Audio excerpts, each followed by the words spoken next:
2026 జనవరి 3, 4, 5 తేదీల్లో గుంటూరులో ఆంధ్ర సారస్వత పరిషత్ ఆధ్వర్యంలో జరిగే 3వ ప్రపంచ తెలుగు మహాసభలను జయప్రదం చేయండి. రండి, తెలుగువాడి ఘనతను, తెలుగు భాష గొప్పతనాన్ని ప్రపంచానికి చాటి చెబుదాం. 3వ ప్రపంచ తెలుగు మహాసభలను నెంబర్ 1 OTTలో ఉచితంగా వీక్షించండి.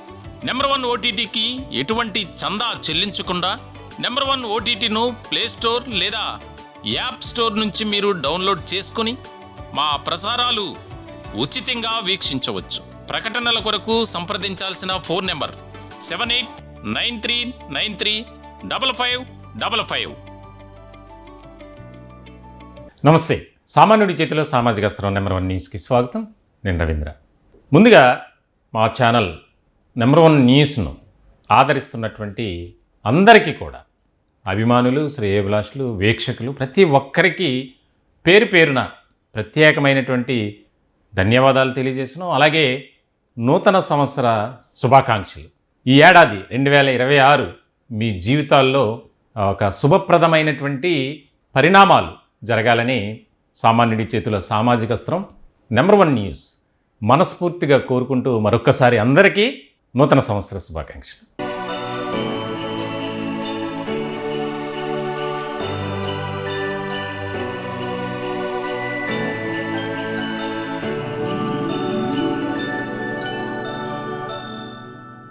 ఇక నా టాపిక్ ఏంటంటే ఆంధ్రప్రదేశ్ రాష్ట్ర రాజకీయాల్లో జనసేన అని ఇప్పుడు ఇది ప్రధానంగా ఒక చర్చగా మారింది.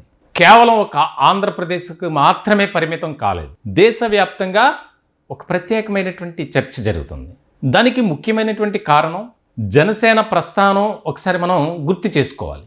ఆ పార్టీలో జరిగినటువంటి పరిస్థితులన్నీ, మారిన సమీకరణాలు అన్నీ కూడా ఒకసారి మనం ఇక్కడ గుర్తు చేసుకోవాల్సినటువంటి అవసరం చాలా ఉంది. 2024 ఎన్నికల్లో కూటమి ఘన విజయం సాధించింది. దాదాపుగా ప్రభుత్వంగా ఏర్పాటై సంవత్సరంన్నర గడిచిపోయింది.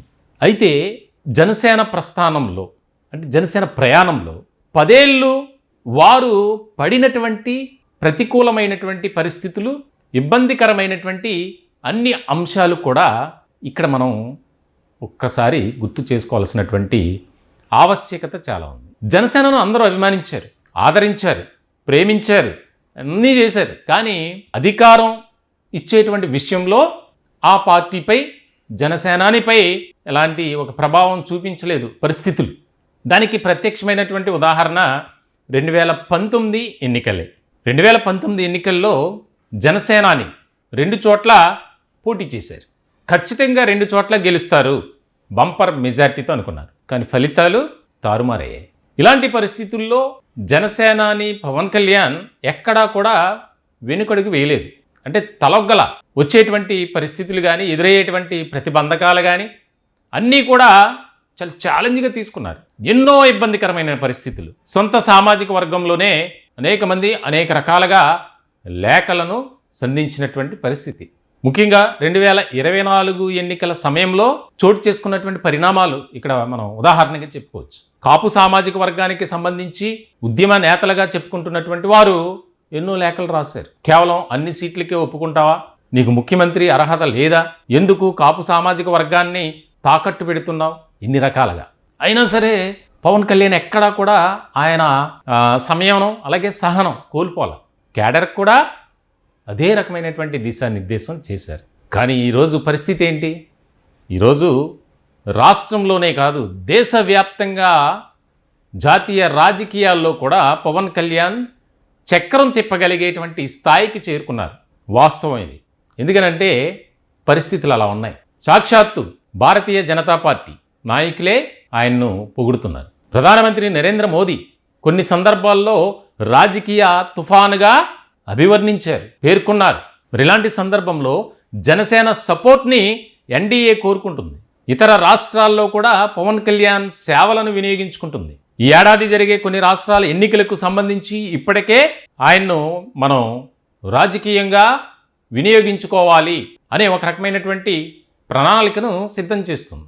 లాంటి క్రమంలో సొంత పార్టీపై కూడా పవన్ కళ్యాణ్ ఫోకస్ పెట్టారు. ఇటువంటి తరుణంలో జనసేనాని పవన్ కళ్యాణ్ ఆంధ్రప్రదేశ్ కూటమి ప్రభుత్వంలో కీలకమైనటువంటి భాగస్వామిగా ఉన్నారు. జనసేన నుంచి పోటీ చేసినటువంటి 21 అసెంబ్లీ స్థానాలు, 2 పార్లమెంటు స్థానాల్లో ఘన విజయం సాధించి 100% స్ట్రైక్ రేట్ సాధించినటువంటి ఘనతను సాధించింది జనసేన. అంటే ప్రాంతీయ పార్టీలు, ఆ రాష్ట్రానికి సంబంధించినటువంటి ఉండే పార్టీల్లో ఇప్పటి వరకు ఆ రికార్డుని ఎవ్వరూ కూడా సొంతం చేసుకోనటువంటి ఒక మైలురాయి ఘనత. పోటీ చేసిన అన్ని స్థానాలు విజయం సాధించడం ఇప్పుడు కూటమిలో ప్రముఖ పాత్ర పోషిస్తుంది. అసెంబ్లీలో వారు గెలిచినటువంటి సీట్లు అంటే పొత్తు ధర్మం ప్రకారం పోటీ చేసినటువంటి అన్ని స్థానాల్లో విజయం సాధించారు. 21 తక్కువే కావచ్చు 175లో, కానీ రాష్ట్ర రాజకీయాలను శాసించేటువంటి స్థాయికి వచ్చినటువంటి వ్యక్తి పవన్ కళ్యాణ్. ఆయనకు అప్పగించినటువంటి బాధ్యతను ఎక్కడా కూడా అవినీతి అక్రమాలకు తావివ్వకుండా ముందుకు తీసుకెళ్తున్నటువంటి వ్యక్తి పవన్ కళ్యాణ్. ఇదేదో కావాలని మేము జనసేనకో లేకపోతే పవన్ కళ్యాణ్కో ఇది చేయటం కాదు, వాస్తవ పరిస్థితుల గురించి నేను చెప్తున్నా. రాష్ట్ర రాజకీయ వర్గాల్లో అదే చర్చ, పొలిటికల్ అనలిస్టులు, నేషనల్ పాలిటిక్స్లో ఇదే చర్చ. ఇప్పుడు తాజాగా జనసేనలో చేరికలు, పార్టీ బలోపేతంపై ప్రత్యేకమైనటువంటి దృష్టి పెట్టినటువంటి వ్యక్తి. ఎక్కడెక్కడ ఎటువంటి లోపాలు జరుగుతున్నాయి, గ్రామ స్థాయి, జిల్లా స్థాయి, నియోజకవర్గ స్థాయి, రాష్ట్ర స్థాయి, ఇలా ప్రతి చోట బలమైనటువంటి సమర్థవంతమైనటువంటి టీంని పెట్టాలి. ఆ బాధ్యతలను రామ్ తాల్లూరికి అప్పగించారు. ఇలాంటి తరుణంలో ఆయనకు అప్పగించినటువంటి ఆయన డిపార్ట్మెంట్స్ ఏవైతే ఉన్నాయో వాటి ద్వారా కూడా కొన్ని రికార్డులు కైవసం చేసుకున్నారు. దాదాపుగా 1000 గ్రామ పంచాయతీలకు సంబంధించి గ్రామ సభలను ఒకరోజు నిర్వహించినటువంటి ఘనత దేశవ్యాప్తంగా పవన్ కళ్యాణ్కే దక్కుతుంది.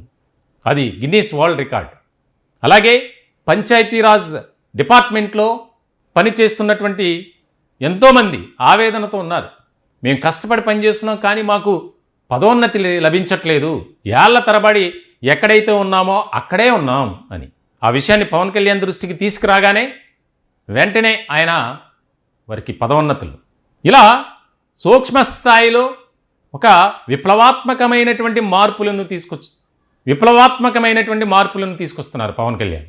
ఇటువంటి క్రమంలో కూటమి ఇంకా బలంగా మారటానికి ఒక శక్తిగా, వ్యవస్థగా జనసేనని పవన్ కళ్యాణ్ ఖచ్చితంగా రాబోయే రోజుల్లో మారుతారు అనే చర్చ కూడా బాగా వినిపిస్తుంది.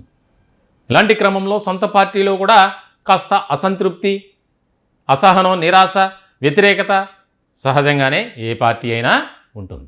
వాటన్నిటినీ అధిగమించుకొని ముందుకు వెళ్ళాలి. క్యాడర్లో ఒక మనోనిబ్బరాన్ని కలిగజేయాలి. బలమైనటువంటి ఒక వ్యవస్థగా జనసేన మారాలి. అదే ఇండికేషన్ ఇప్పుడున్నటువంటి క్యాడర్కి ఇచ్చినటువంటి పరిస్థితి. మొత్తానికైతే ఇటు పార్టీ పరంగా ఒక పార్టీకి సంబంధించినటువంటి అధ్యక్షుడిగా, లీడర్గా, పరిపాలకుడిగా అన్ని విధాలుగా కూడా సక్సెస్ రేట్లో ఉన్నారు. ఇప్పుడు 2025లో మోస్ట్ పవర్ఫుల్ పొలిటికల్ లీడర్ అనే దాంట్లో ఆయన కూడా ముందు వరుసలో ఉన్నారు. మొత్తానికైతే ఒక రకమైనటువంటి చర్చ జరుగుతుంది. 2029 ఎన్నికల నాటికి పరిస్థితులు ఎలా ఉంటాయో తెలియదు, ఏమైనా జరగవచ్చు రాజకీయాల్లో. ఇప్పుడున్నటువంటి పరిస్థితులు అప్పుడు ఉంటాయా చెప్పలేం. అందుకే ఇప్పటి నుంచే జనసేనను మరింతగా బలోపేతం చేస్తున్నారు.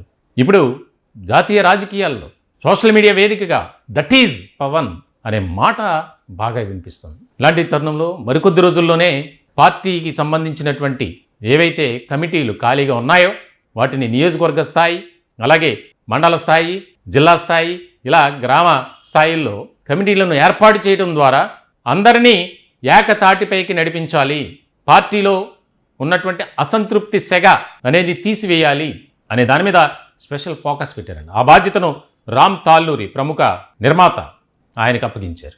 మొత్తానికి ఒక ఆసక్తికరమైనటువంటి చర్చ రాజకీయ వర్గాల్లో బాగా సాగుతుంది.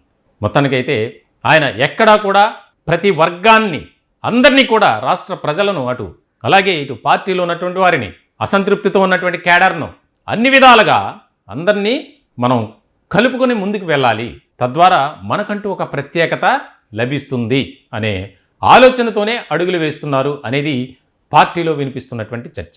చూడాలి రాబోయే రోజుల్లో మరి ఏ రకమైనటువంటి పరిణామాలు జనసేనలో చోటు చేసుకుంటాయి అనేది చాలా చాలా కీలకంగా మారేటువంటి అంశం. ఈ టాపిక్పై మీ విలువైనటువంటి అభిప్రాయాలు కామెంట్ రూపంలో తెలియజేయండి. దయచేసి మా ఛానల్ని సబ్స్క్రైబ్ చేసుకోండి. Thank you.